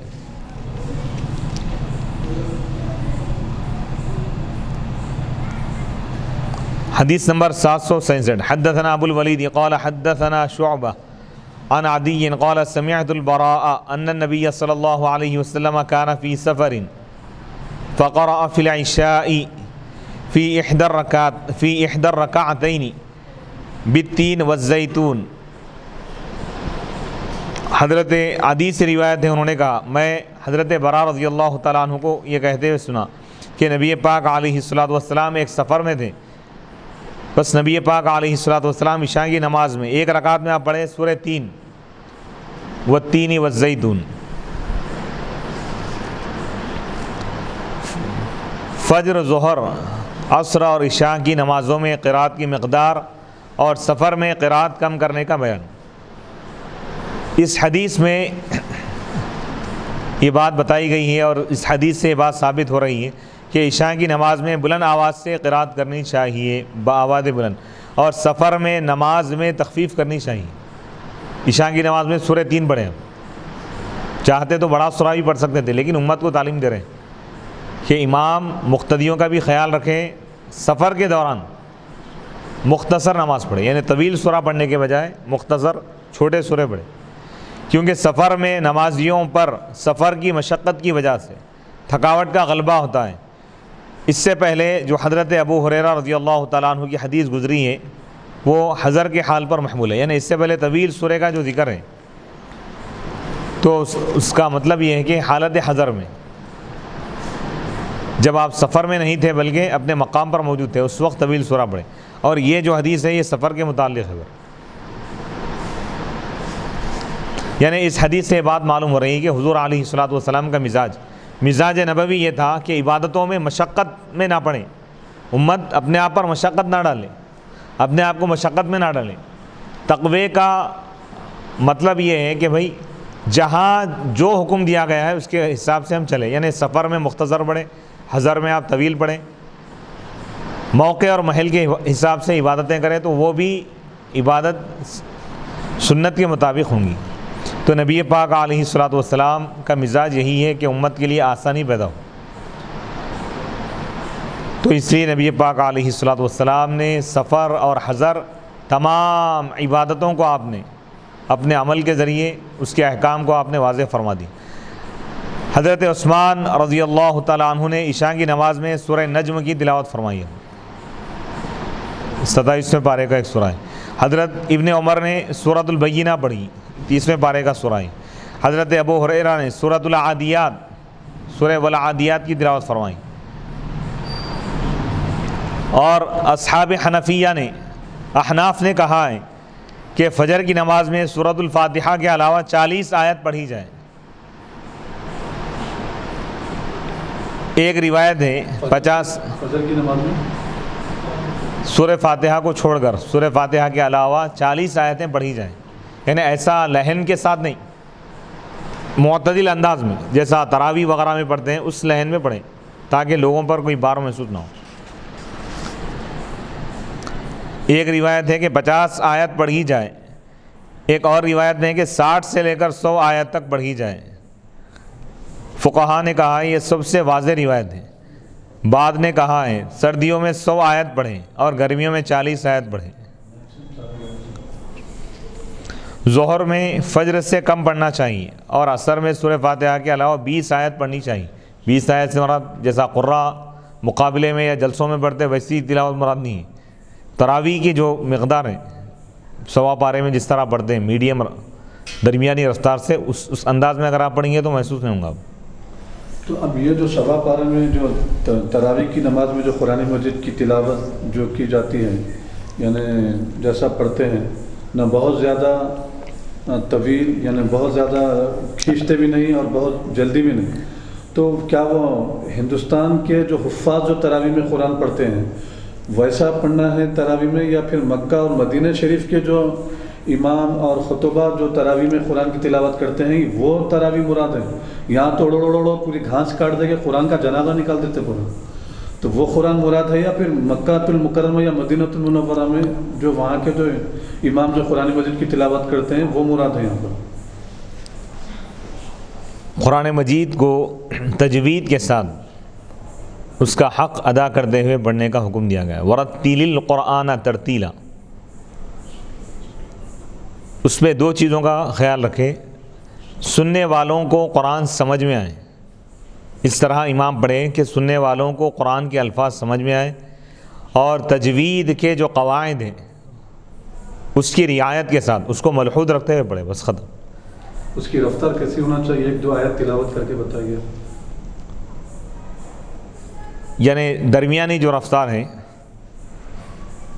اعوذ باللہ من الشیطان الرجیم، بسم اللہ الرحمن الرحیم، الحمد للہ رب العالمین، الرحمن الرحیم، مالک یوم الدین، ایاک نعبد و ایاک نستعین، اہدنا الصراط المستقیم، صراط الذین انعمت علیہم غیر المغضوب علیہم ولا الضالین، یعنی معتدل انداز میں۔ اور نماز میں جو تلاوتیں ہوتی ہیں خاص طور پر اس میں کوئی تصنع نہ ہو، یعنی پبلک کو خوش کرنے کے لیے یا عوام میں اپنا مقام بنانے کے لیے لحن پہ لحن اختیار کریں، ایسا نہیں ہے۔ نبی پاک علیہ الصلوۃ والسلام یعنی میانہ روی کو اور اعتدال کو آپ پسند فرماتے تھے تلاوت میں۔ تو اب فجر کی نماز کے متعلق فرما رہے ہیں کہ 60 سے 100 آیتیں بھی پڑھ سکتے ہیں، اور بعض علماء یہ فرماتے ہیں کہ گرمیوں کے یعنی سردیوں کے موسم میں 100 آیتیں پڑھیں، گرمی کے موسم میں 40 آیتیں پڑھیں۔ مغرب کی نماز میں قرات کی مقدار، یعنی مغرب کی نماز میں قصار مفصل یعنی چھوٹی چھوٹی صورتیں پڑھنی چاہیے، جیسا کہ کہا گیا کہ سورہ بینہ سے لے کر سورہ ناس تک جو سوریں ہیں یہ قصار مفصل ہے۔ ان سوروں کی جو مقدار ہے نا، یہ سورہ پڑھے، ان سوروں میں کوئی ایک سورہ پڑھے، یا ان سوروں میں جتنی آیتیں اتنی آیتیں کسی اور مقام سے بھی آپ پڑھ سکتے ہیں۔ بڑے سوروں میں سے بھی اگر پڑھ رہے ہیں تو اتنی ہی مقدار میں آیتیں پڑھیں جو مقدار ان سوروں میں قصار مفصل میں. باب القراءۃ فی العشاء بالسجدہ، یعنی عشاء کی نماز میں سجدے کی آیت یا وہ سورہ پڑھنا جس میں سجدے کا ذکر ہے، اس کا بیان ہے. اب عموماً کیا ہے، ہندوستان وغیرہ اور اکثر مقامات پر عجمی جو ملک ہے وہاں پر لوگ کیونکہ سجدے کی آیتوں سے واقف نہیں ہوتے، تو عموماً ائمہ وہ آیتیں پڑھتے ہیں جس میں سجدے کا ذکر نہیں ہوتا. لیکن حدیث سے ثابت یہ ہے کہ سجدے کی جو آیتیں ہیں وہ عام نمازوں میں بھی پڑھ سکتے ہیں، لیکن جب نماز کی حالت میں سجدے کی آیت پڑھیں گے سجدے کی تو ڈائریکٹ سجدے میں چلے جائیں گے. پھر سجدہ کرنے کے بعد ڈائریکٹ پھر قیام میں آ کے پھر جہاں تک پڑھے تھے اس کے بعد والی آیت پڑھ کے رکوع کریں گے. حدیث نمبر 768. حدثنا مسدد قال حدثنا یزید بن زریع قال حدثنا التیمی عن بکر عن ابی رافع قال صلیت مع ابی ہریرۃ العتمہ فقرأ اذا السماء انشقت فسجد فقلت ما هذه قال سجدت بها خلف ابی القاسم صلی اللہ علیہ وسلم فلا ازال اسجد بها حتى القاه. حضرت ابو رافع سے روایت ہے، قال انہوں نے کہا میں حضرت ابو ہریرہ رضی اللہ تعالیٰ عنہ کے ساتھ عشاء کی نماز پڑھا. انہوں نے عشاء کی نماز میں سورہ انشقاق کی تلاوت کی، فسجدہ اور سجدہ کی. تو میں نے کہا ما ہذہ، یہ کیا ہے، یعنی یہ سجدہ کیسا ہے. قال انہوں نے کہا کہ میں اس سورے میں سجدہ کیا تھا ابو القاسم صلی اللہ علیہ وسلم کے پیچھے بھی، لہذا میں ہمیشہ جب بھی یہ سورہ پڑھوں گا اس کا سجدہ کرتا رہوں گا حتی القاہ، یہاں تک کہ میں اللہ کے رسول علیہ الصلوۃ والسلام سے ملاقات کروں، یعنی اپنی موت تک میں برابر اس پر عمل کرتا رہوں گا. باب القراءۃ فی العشاء. تو اس سے معلوم یہ ہوا کہ کبھی کبھی یہ سورہ بھی عشاء میں پڑھ لینا چاہیے تاکہ حضور علیہ الصلوۃ والسلام کی سنت پر عمل ہو. ائمہ کو چاہیے کہ خاص طور پر نمازوں میں مسنون جو طریقہ ہے اس کو ترجیح دے. اس کے دو فائدے ہوں گے، ایک تو یہ ہے کہ ائمہ خود حدیث پر سنتوں پر عمل کرنے کا ان کو ثواب ملے گا، اور دوسرا فائدہ یہ ہے کہ جو مقتدی ہے وہ سنت سے واقف ہوں گے. یعنی نماز کے ذریعے بھی تعلیم سنت کا ایک طریقہ ہے. جیسا ہم سمجھتے ہیں کہ بھئی علم کے لیے مدرسے میں ہی جانا ہے، یونیورسٹی جانا ہے، مکتب جانا ہے، انسٹیٹیوٹ جانا ہے، ایسا نہیں ہے. صحابہ کا طریقہ یہ تھا کہ ان کی زندگی خود ایسی ہوتی کہ ان کے طریقوں کو دیکھ کر لوگ سنتیں سیکھ لیتے. یعنی سنتوں کے وہ پیکر تھے، سنتوں کے مظہر تھے، وہ سنتوں کے وہ خوگر تھے، عادی ہو گئے تھے. ٹھیک ہے، نماز بھی پڑھ رہے ہیں تو وہ سورے پڑھتے جو حضور علیہ الصلوۃ والسلام تلاوت فرماتے. تو ان کے پیچھے جو لوگ نماز پڑھتے ہیں، تابعین وغیرہ نئے لوگ، تو وہ لوگ بھی ان سوروں سے اور حضور علیہ الصلوۃ والسلام کی سنتوں سے واقف ہو جاتے. تو ائمہ کے لیے خاص طور پر اس کا لحاظ رکھنا چاہیے کہ مسنون سوریں کیا ہیں، کہ کس نماز میں حضور علیہ الصلوۃ والسلام کس دن کون سا سورہ آپ تلاوت فرماتے ہیں. تو اس کو اگر معیار بنائیں تو یہ زیادہ بہتر ہے. باب القراءۃ فی العشاء، عشاء کی نماز میں قرآن پڑھنے کا بیان، تلاوت کا بیان. حدیث نمبر 769. حدثنا خلاد بن یحییٰ قال حدثنا مسعر قال حدثنا عدی بن ثابت سمع البراء رضی اللہ تعالی عنہ قال سمعت النبی صلی اللہ علیہ وسلم یقرأ والتین والزیتون فی العشاء وما سمعت احدا احسن صوتا منہ او قراءتا. حضرت مسعر بیان کرتے ہیں، قال انہوں نے کہا ہمیں عدی بن ثابت نے حدیث بیان کی. عدی بن ثابت نے حضرت براء رضی اللہ تعالی عنہ کو یہ کہتے ہوئے سنا. حضرت براء نے کہا کہ میں نبی پاک علیہ الصلوۃ والسلام کو عشاء کی نماز میں سورہ 3 پڑھتے ہوئے سنا. وما سمعت احدا احسن صوتا منہ، اور میں حضور سے اچھی آواز کسی اور کی نہیں سنا. او قراءتا، حسن قراءت بھی ہے، حسن صوت بھی ہے. تو یعنی سورہ 3 یہ عشاء میں پڑھنا یہ بھی حضور کی سنت ہے. اس حدیث سے معلوم ہوا کہ حضور علیہ الصلوۃ والسلام سورہ 3 کی تلاوت فرماتے تھے عشاء کی نماز، سورہ انشقاق کی تلاوت فرماتے تھے. باب یطول فی الاولیین ویحدث فی الاخرین. پہلی 2 رکعتوں میں زیادہ قرآن پڑھیں اور آخری 2 رکعتوں میں قرآن نہ پڑھیں. عشاء کی پہلی 2 رکعتوں میں قرآن کی تلاوت کریں گے، امام صاحب ہو یا اگر مقتدی بھی اگر تنہا، کوئی اگر نمازی تنہا اگر نماز پڑھے تو پہلی 2 رکعتوں میں قرآن پڑھیں گے، باقی کے 2 رکعتوں میں قرآن کی تلاوت نہیں کریں گے۔ اگر کرنا ہی چاہے تو سورہ فاتحہ پڑھ سکتے ہیں، مستحب ہے، اگر نہ پڑھیں تو کوئی گناہ نہیں ہے، یا تسبیح پڑھ لیں یا خاموش رہے، تینوں اختیار ہیں۔ حدیث نمبر 770 حدثنا سلیمان بن حرب قال حدثنا شعبة عن ابی عون قال سمعت جابر بن سمرہ قال قال عمر لسعد لقد شكوك في كل شيء حتى الصلاة قال اما انا فأمد في الأوليين وأحدث في الأخريين ولا آل ما اقتديت به من صلاة رسول الله صلی اللہ علیہ وسلم قال صدقت ذاك الظن بك او ظنی بك۔ حضرت ابو عون سے روایت ہے، قال انہوں نے کہا سمعت، میں نے جابر بن سمرہ رضی اللہ تعالیٰ عنہ کو یہ کہتے ہوئے سنا، قال انہوں نے کہا قال عمر لسعد، حضرت عمر بن خطاب رضی اللہ تعالیٰ عنہ نے حضرت سعد بن ابی وقاص رضی اللہ تعالیٰ عنہ سے فرمایا کہ لقد شکوک، لوگ آپ کی شکایت کی، فی کل شیء، ہر چیز میں، حتی الصلاۃ، یہاں تک کہ نماز کے بارے میں بھی آپ کی شکایت کی۔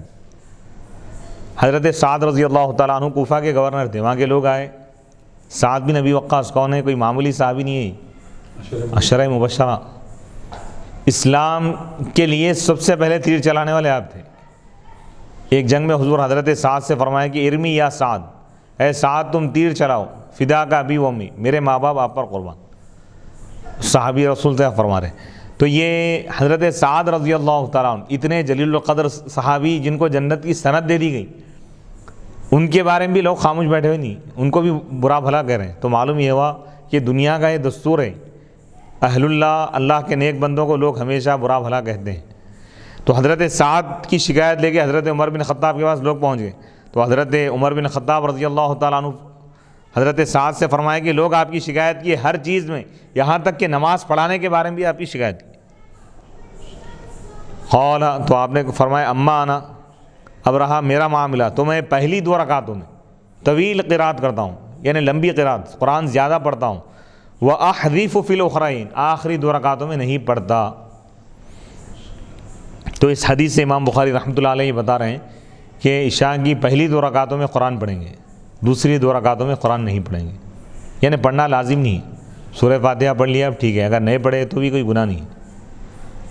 تو جب 3 تسبیح کے مقدار ٹھہر جائیں گے، 3 مرتبہ سبحان اللہ پڑھنے کی جو مقدار ہیں اتنی دیر ٹھہر کے رکوع میں بھی جا سکتے ہیں۔ تو اب یہ جو تسبیح کا جو معاملہ ہے، یہ تو صرف عشاء کی نماز کے لیے خاص ہے، یا پھر ظہر کے 4 رکعت فرض میں بھی یہی معمول رہے گا اور عصر کی نماز میں بھی یہی معمول رہے گا، یا صرف عشاء کے لیے خاص ہے یہ طریقہ جو آپ بتا رہے ہیں؟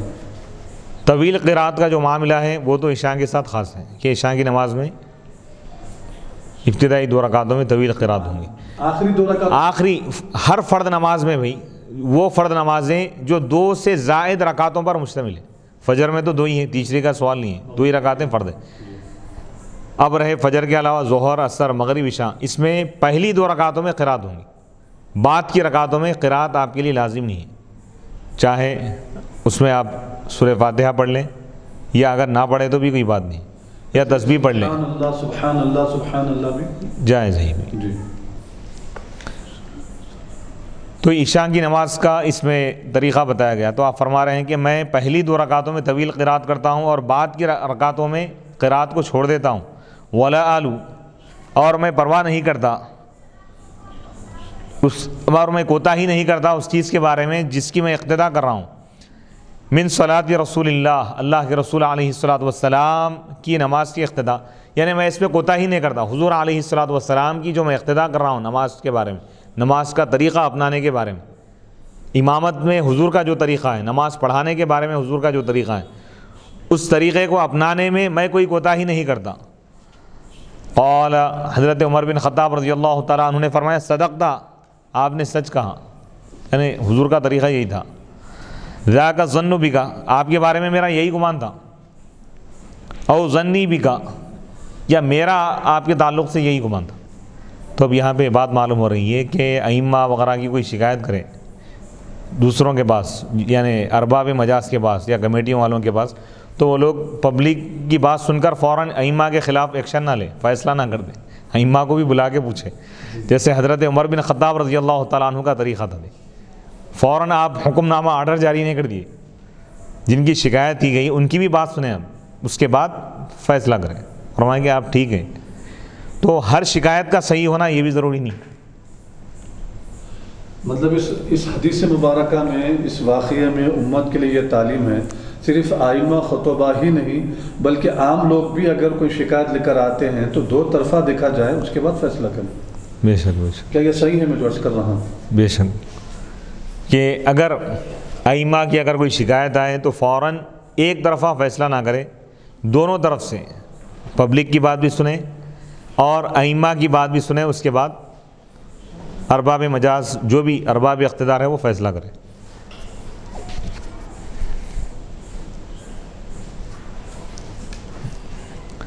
باب القراءۃ فی الفجر، نماز فجر میں قرآن پڑھنے کا بیان ہے۔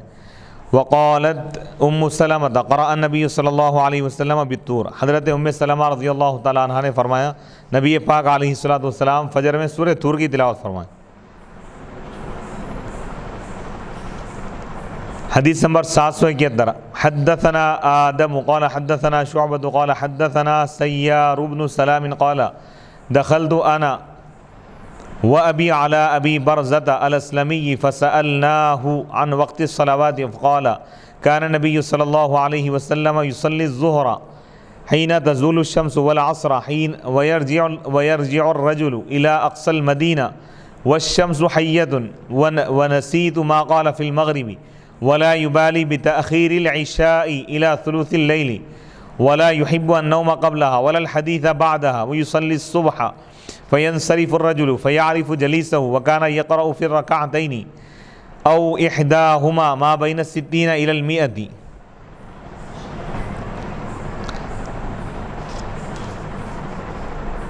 امام بخاری رحمۃ اللہ علیہ فرما رہے ہیں کہ ہمیں آدم نے، یہ ایک راوی کا نام ہے، ان کے استاذ کا نام ہے، حدیث بیان کی۔ قال، انہوں نے کہا ہمیں شعبہ نے حدیث بیان کی، انہوں نے کہا ہمیں سیار بن سلام نے حدیث بیان کی۔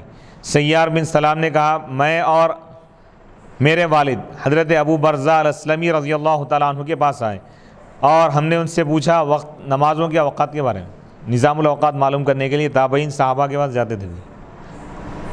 فقال، تو حضرت ابو برزہ نے کہا رضی اللہ تعالیٰ، کان نبی، نبی پاک علیہ الصلوۃ والسلام ظہر کی نماز پڑھتے تھے اس وقت جب سورج درمیان آسمان سے ہٹ جاتا، زوال کہتے ہیں، دیکھیں زوال کے معنی ہٹ جانا، بیچ آسمان میں جب سورج ہوتا ہے تو اس کو استواء شمس بولتے ہیں، اس وقت سجدہ کرنا حرام۔ بت پرست جو لوگ ہیں، سورج کی پوجا کرنے والے، اس وقت وہ سجدہ کرتے ہیں سورج کو، تو ہم اس کی مشابہت سے بچنے کے لیے اس وقت ہم سجدہ نہیں کرتے۔ سورج جب ہٹ جاتا ہے، زوال جب سورج کا شروع ہوتا ہے، عروج سے جب وہ زائل ہو جاتا ہے، ہٹ جاتا ہے، تو ہم اس وقت نماز پڑھتے ہیں۔ کیوں؟ یہ بتانے کے لیے کہ ہم جس خدا کی عبادت کر رہے ہیں اس کے لیے کوئی زوال نہیں، سبحان، سورج کا زوال ہے، خدا کا کوئی زوال نہیں ہے، ہائے ہائے ہائے ہائے، خدا کے لیے کوئی موت نہیں ہے، کوئی فنا نہیں ہے۔ وَيَبْقَى وَجْهُ رَبِّكَ ذُو الْجَلَالِ وَالْإِكْرَامِ۔ تو زوال شمس، دیکھیے نمازوں کے اوقات میں بھی حکمت ہے ہمارے پاس، اور سائنسی اعتبار سے بھی یہ کہتے ہیں کہ استواء شمس، اس وقت جب سورج بیچ آسمان میں ہوتا ہے تو اس کی شعاعیں زمین پر جب پڑتی ہیں، اگر آپ زمین پر سر رکھیں گے، آپ سجدہ کریں گے تو آپ کو نقصان ہوگا اس وقت۔ میڈیکل سائنس کہہ رہی ہے آج 1400 سال پہلے اللہ کے رسول علیہ الصلوۃ والسلام، استواء شمس جب سورج بیچ آسمان میں اگر ہو تو اس وقت سجدہ کرنے سے منع فرمایا۔ بیچ آسمان سے جب ہٹ جائے تو اس کو زوال کہتے ہیں، یعنی 12:30 کا جو وقت ہے یہ زوال کا وقت، تو اس وقت سے آپ ظہر کی نماز ادا کر سکتے ہیں۔ والعصر، نبی پاک علیہ الصلوۃ والسلام عصر کی نماز پڑھتے تھے، کب؟ ویرجع الرجل، کوئی آدمی اپنے گھر سے مدینے کے آخری کونے تک جا کر واپس آتا، والشمس حیۃ، سورج چمکتا ہوا ہوتا تھا۔ یعنی کیا بولنا چاہ رہے ہیں کہ عصر ابتدائی وقت میں آپ ادا فرماتے تھے۔ عصر کے بارے میں علماء کا اختلاف ہے، ائمہ کا، شوافے کے بعد 3:30 سے یا 3:45 سے شروع ہو جاتا. احناف کے بعد 4:30 کے بعد شروع ہوتا. ونسیت، راوی کہہ رہے ہیں کہ حضرت ابو برزہ اسلمی رضی اللہ تعالیٰ عنہ نے مغرب کے بارے میں کیا کہا میں بھول گیا. مغرب کا وقت تو واضح ہے. اب سب سے آسان وقت کیا ہے؟ مغرب کا ہے. اب سمجھنے کے سورج ڈوب گیا، مغرب کا وقت شروع ہو گیا. سورج ڈوبنے کے بعد نماز کیوں پڑھ رہے ہیں؟ یہ بتانے کے لیے کہ بھئی جس سورج کو تم خدا مان رہے ہیں وہ ڈوب گیا، ہمارا خدا ڈوبنے والا نہیں ہے، سبحان اللہ، ڈوبتوں کو بچانے والا ہے. وہ ہائے ہائے ہائے. سورج غائب ہو گیا، اس کی روشنی چھپ گئی، ختم ہو گئی، لیکن خدا کی روشنی کبھی ختم نہیں ہوئی. تو غروب کے بعد بھی ہم نماز پڑھتے ہیں. عین سورج ڈوبتے وقت نماز نہیں پڑھیں گے. اب مغرب کی جو نماز ہے سورج ڈوبنے کے بعد پڑھیں گے، 5 منٹ کے بعد. یہ چیز بھی ذہن میں رکھیں. ولا یبالی، اور حضور پرواہ نہیں فرماتے تھے بتاخیر العشاء، عشاء کی تاخیر میں، الی ثلث اللیل، رات کے 1/3 تک. رات جبھی بھی شروع ہو رہی سمجھیے، رات کا جو وقت ہے اس کے 3 حصے کر لینا. 12 گھنٹے کی رات ہے سمجھیے مثال کے طور پر. اگر آپ اس کے 3 حصے کر لیے تو 4 گھنٹے پہ ہو جاتے. یعنی رات شروع ہونے کے 4 گھنٹے کے بعد پڑھتے تھے، یعنی 10 بجے کا ٹائم سمجھ. عشاء جتنی دیر سے پڑھے اتنی افضل ہے. بعض روایتوں میں یہاں تک آیا کہ صحابہ کرام مسجد میں بیٹھ کے انتظار کرتے تھے نماز کے لیے عشاء کا، اور انتظار کرتے کرتے ان کو نیند بھی لگ جاتی تھی. تو حضور علیہ الصلوۃ والسلام اس وقت تشریف لاتے تھے اور نماز پڑھاتے تھے. اس کی وجہ کیا تھی کہ حضور فرماتے تھے کہ یہ وہ وقت ہے اب روئے زمین پر کائنات میں تمہارے سوا کوئی عبادت کرنے والا نہیں. تو یعنی آدھی رات کو عبادت کرنے کا جو ثواب ہے نا، اس زمرے میں بھی تم شامل ہو جاؤ. قیام اللیل، جیسا سابقہ امتوں میں قیام اللیل کا ایک وہ تھا، ایک طریقہ، رات بھر عبادت کرتے تھے. تو حضور فرمائیں کہ میری یعنی امت کی آسانی کے لیے کوئی عشاء کو تاخیر سے پڑھ لے گا تو عشاء بھی ہو جائے گی، قیام اللیل کا بھی ثواب ملے گا. بے شک. تو عشاء کی نماز تاخیر سے پڑھنا افضل ہے. اور عشاء کا وقت کب تک ہے؟ سحری کے وقت تک ہے. رات میں 2 بجے بھی پڑھ سکتے ہیں، 3 بجے بھی پڑھ سکتے ہیں. سحری کا وقت یا پھر جہاں فجر کا وقت شروع ہو رہا ہے وہاں پر عشاء کا وقت ختم ہو جائے گا. فجر کا وقت جہاں شروع ہو رہا ہے اس سے 10 منٹ پہلے تک رہتا ہو. تہجد کا وقت عشاء کے بعد نہیں. عشاء پڑھے بغیر آپ تہجد نہیں پڑھ سکتے. اچھا، تو کیا تہجد کی نماز کے لیے سو جانا ضروری ہے، لازم ہے؟ کم سے کم 5 منٹ یا 2 منٹ کے لیے ہی صحیح، یعنی اتنی نیند کا لینا ضروری ہے کہ اس کو اپنا خیال نہ رہے. مطلب گہری نیند میں اگرچہ کہ 1 منٹ کے لیے ہی صحیح، وہ گہری نیند میں چلا جائے، اس کو اپنا ہوش نہ رہے، اس کو اپنا خیال نہ رہے. تو جب وہ اٹھ جائے تو تہجد کا وقت شروع ہو جاتا ہے. بعض وقت ایسا بھی ہوتا ہے کہ لوگ عشاء کی نماز پڑھ لیتے ہیں اور رمضان میں تو تراویح بھی پڑھ لیتے ہیں. اور عام طور پر یہ معمول ہے کہ رمضان میں تمام مسلمان میجورٹی اکثریت وہ فجر کے بعد سوتے ہیں. تو ایسی صورت میں پھر اب وہ تہجد پڑھیں گے یا نہیں پڑھیں گے؟ یا تہجد کے لیے ابھی جیسا میں عرض کیا نیند لینا ضروری ہے؟ تہجد کی جو فضیلت ہے اور تہجد کا جو طریقہ ہے، سو کر اٹھنا، یہ تہجد کا اصل معیار ہے. کیونکہ جاگتے ہوئے عبادت کر رہے ہیں، یہ انسان کے لیے کوئی مشکل کام نہیں. جب عالم نوم، نیند کے عالم میں جب وہ چلے جاتا ہے، پھر فوراً میٹھی نیند، پیاری نیند قربان کر کے اٹھنا، یہ جو مجاہدہ ہے اس کی وجہ سے اس کی فضیلت. سبحان اللہ. یہ جو ہم پڑھ رہے ہیں قیام اللیل میں آئے گئے، جیسا تراویح ہم پڑھ رہے ہیں جگتے ہوئے، جاگتے ہوئے، سوئے بغیر خالی جاگتے ہوئے آپ جتنی نماز پڑھیں گے فرائض کے علاوہ، وہ قیام اللیل میں آئیں گا. تہجد کی جو فضیلت ہے اس کا جو معیار ہے یہی 10 منٹ ہی صحیح سونا اس کے لیے شرط ہے، ورنہ شرعی تہجد نہیں ہوں گی. اب شریعت میں جو تہجد جس عبادت کو کہا گیا وہ تہجد نہیں ہوں گی. عوام الناس کے حساب سے اب تہجد بنا لیے وہ الگ بات ہے، لیکن حقیقی جو تہجد ہے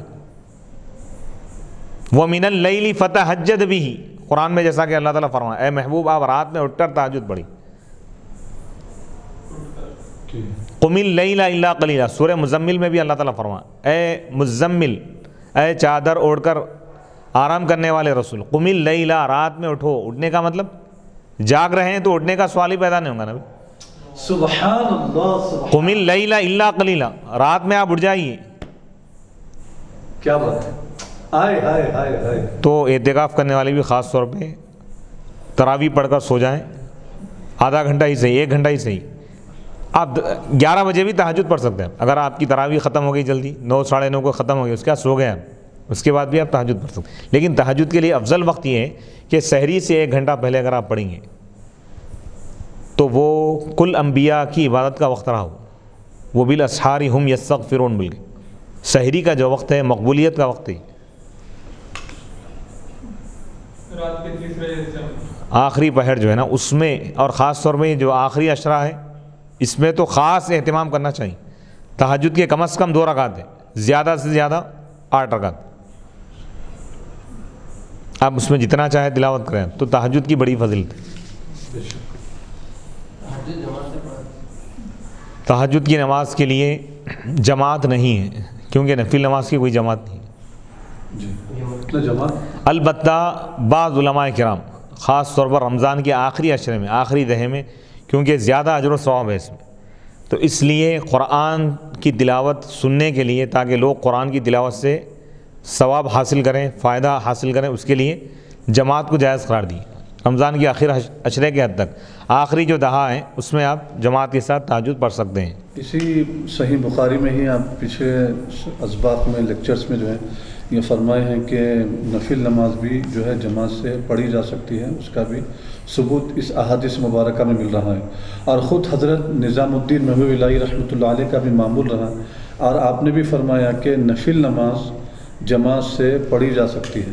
تو ویسے تو بہت سارے کل صحاح ستہ میں کئی ایسے احادیث مبارکہ جو ہے ہم کو مل جاتے ہیں کہ نفل نماز بھی جماعت سے پڑھ سکتے ہیں. اب کیونکہ بعض علماء جو ہے فرائض کی ایسا نہ ہو کہ اس کی اہمیت ختم ہو جائے، تو اس کے پیش نظر جو ہے نفل نماز کو جماعت سے پڑھنا مناسب نہیں ہے، بہتر نہیں ہے. اس کے پیش نظر کہا ہے، لیکن جہاں تک پڑھنے کا جواز ہے پڑھ سکتے ہیں، اس کی اجازت ہے. خود بخاری سے بھی ثابت ہے، کل صحاح ستہ کے احادیث مبارکہ بھی ثابت ہے. نہیں پڑھنا بہتر ہے، لیکن اگر کوئی پڑھنا چاہ رہا تو پڑھ سکتا ہے. اس میں فقہاء کرام بڑے بڑے علماء احناف کے ان کا فتویٰ یہی ہے کہ سوائے رمضان کے آخری عشرے کے تہجد کی جماعت نہیں کر سکتے. رمضان کے آخری دہے میں کیونکہ کثرت سے قرآن پڑھنا ہے، عبادتیں کرنا ہے، اور اکثر لوگ حافظ نہیں ہوتے، حفاظ کرام کم ہوتے ہیں، تو ایک حافظ کے پیچھے کئی لوگ تہجد میں سن لیتے ہیں، قرآن کمپلیٹ کر لیتے ہیں مکمل. تو اس نیت سے، اس اعتبار سے اس کی اجازت دی گئی. اس کے علاوہ تہجد کی نماز تنہا ہی پڑھیں گے، کیونکہ اس میں اعلان کرنا نہیں ہے، معلوم کرنا نہیں ہے لوگوں کو کہ آپ تہجد پڑھ رہے ہیں یا نہیں. بندے اور اللہ کے درمیان ہونا ہے معاملہ. وہ بات درست ہے. تو اس کے لیے جماعت کا اعلان صرف جماعت جو شریعت میں جو ہے فرض نمازوں کی 5 وقت کی نماز، عیدین اور جمعہ. تو پھر حضرت نظام الدین محبوب الہی رحمۃ اللہ علیہ تو حنفی ہے نہ کہ شافعی ہے. تو پھر آپ تو اجازت دے رہے ہیں کہ نفل نماز بھی جو ہے جماعت سے پڑھی جا سکتی. اہتمام نہیں کرنا الگ بات ہے، وہ ایک الگ ہے وہ کہ اہتمام نہ کیا جائے. لیکن اگر کوئی ہے جب نفل نماز کا مطلب پڑھنا چاہ رہے ہیں، خالی وقت ہے، کسی کا انتظار کر رہے ہیں، کوئی مل کے پڑھنا چاہ رہے ہیں تو پڑھ سکتے ہیں، اس کا جواز ہے. اور خود پیارے نبی صلی اللہ علیہ وآلہ وسلم کا ارشاد مبارک ہے کہ علماء کا اختلاف میری امت کے حق میں رحمت ہے. تو ایک علماء کا طبقہ یہ کہہ رہا ہے کہ نفل نماز جماعت سے نہیں پڑھ سکتے، لیکن دوسرے علماء کا طبقہ یہ اجازت دے رہا ہے کہ نفل نماز جماعت سے پڑھ سکتے ہیں. اب جو نفل نماز جماعت سے نہیں پڑھنے کے جو قائل ہیں، وہ نہیں پڑھنا چاہتے ہیں جماعت سے پڑھنا ان کو پسند نہیں ہے، تو وہ علماء کے ساتھ جو نہیں پڑھنے کے جو قائل ہیں، جو دلائل دے رہے ہیں، وہ ان کے ساتھ ہو جائیں. اب جو پڑھنا چاہتے ہیں، جو پڑھنے کی اجازت دیے ہیں، تو وہ ان کے ساتھ جا سکتے ہیں. نہیں، علماء احناف کی اکثریت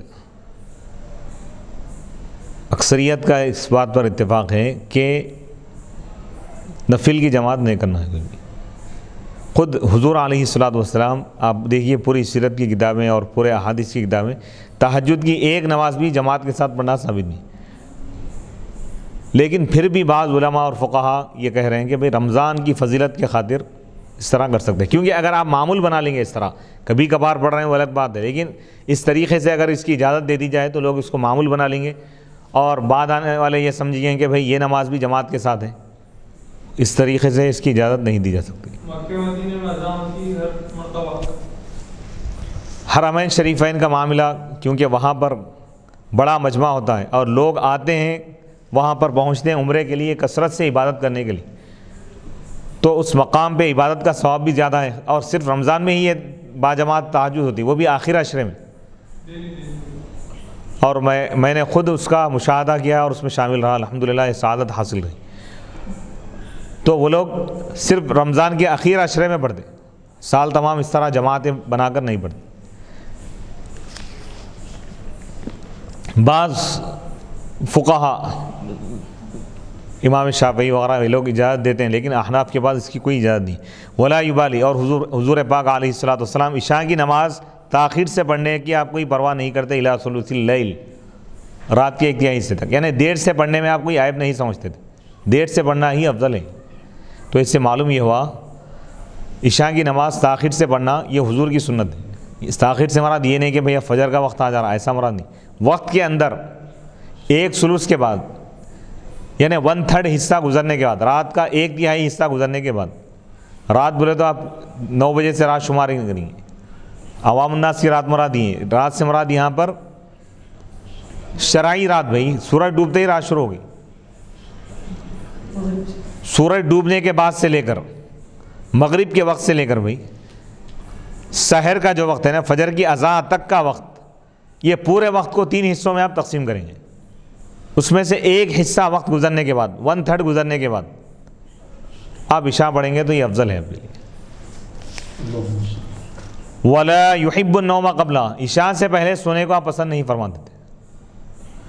وَلَا الْحَدِيثَ بَعْدَ، عشاء کے بعد دنیاوی گفتگو، عشاء کے بعد بات کرنے کو، جاگنے کو آپ پسند نہیں فرماتے۔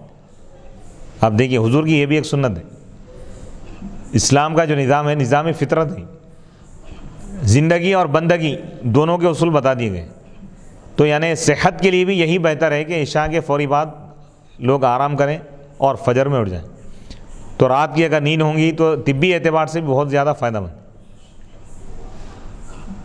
وَلَا الْحَدِيثَ بَعْدَهَا وَيُصَلِّي الصُّبْحَ، اور فجر کی نماز آپ ادا فرماتے، فَيَنْصَرِفُ الرَّجُلُ، تو آدمی نماز سے فارغ ہو کر اپنے مقام پر جاتا، فَيَعْرِفُ جَلِيسَهُ، اپنے جلیس اپنے ساتھ بیٹھنے والے کو پہچانتا، یعنی کیا مطلب، اجالے میں آپ پڑھتے، یعنی فجر کا آخر جو وقت ہے، آخر وقت میں آپ ادا کرتے، احناف کی دلیل ہے، اسفار میں پڑھتے۔ وَكَانَ يَقْرَأُ فِي الرَّكَعَتَيْنِ، اور آپ فجر کی دونوں رکعتوں میں یا ایک رکعت میں تلاوت فرماتے، مَا بَيْنَ 60 إِلَى 100، 60 سے 100 آیتوں تک، مطلب تلاوت سے مراد جلسوں میں جو قرات ہوتی ہے ویسی قرات ویسی تلاوت نہیں ہے، تلاوت سے مراد ترتیل اور معتدل تلاوت، زیادہ یعنی لحن کے ساتھ یا ایسی تلاوت مراد نہیں ہے،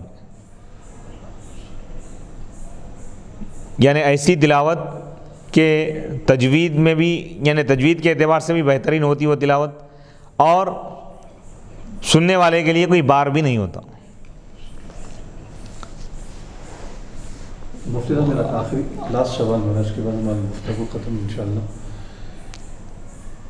حضرت نظام الدین محبوب الہی رحمۃ اللہ علیہ، حضرت شیخ نصیر الدین چراغ دہلوی رحمۃ اللہ علیہ، حضرت بندہ نواز گیسو دراز رحمۃ اللہ علیہ، کل اولیاء کے ایک وقت اولیاء کے امام بھی رہے ہیں اور علماء کے بھی امام رہے ہیں، یہ تینوں بھی جماعت سے یعنی نفل نماز جماعت سے پڑھنے کی اجازت دیے ہیں، اور اس ضمن میں کافی احادیث مبارکہ بھی لائے ہیں، دعا فرمائیں۔